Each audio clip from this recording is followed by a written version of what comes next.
Hey team, today I'll be showing a brief workout based on synovial joint movements.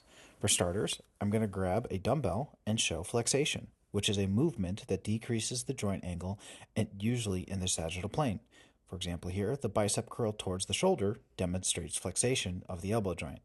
The opposite is extension, when the joint returns to straighten out or returning the body part to the zero position. The example here is the bicep curl returning to its neutral position, an extension of the elbow joint.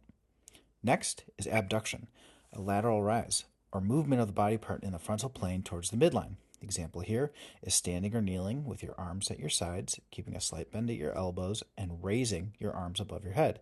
This demonstrates an abduction of the shoulder joint. Opposite is adduction, movement back towards the midline of your body, here being the example of your arms lowering to your sides back to their neutral position. Next is elevation, a movement that raises a body part vertically in the frontal plane. Here we're using shoulder lifts. Shoulder lifts lift your shoulders towards your ears as if you're shrugging. This demonstrates an elevation of the shoulder. Opposite of this will be depression, movement that lowers a body part in a vertical frontal plane. Here we see the shoulder return to the neutral position. Up next we have protraction. Protraction is an anterior movement of a body part across a transverse plane, typically in a horizontal.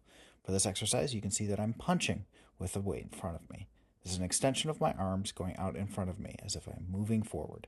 This demonstrates protraction of the scapula. Next is retraction. Retraction is a posterior movement. Squeezing my shoulder blades tight together, I pull the weight back towards my body. Circumduction. Circumduction is when you hold one appendage while the other end makes a small circular motion. For example, arm circles.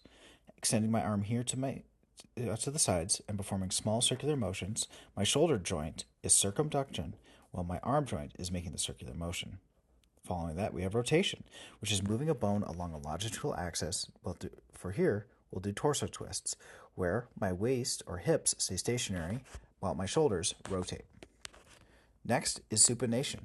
Supination is rotating a forearm so the palm faces anteriorly, involving rotation of the radius over the ulna, slowly rotating your forearms so that your palms are facing superior facing. Again, supination. The opposite of this will be pronation.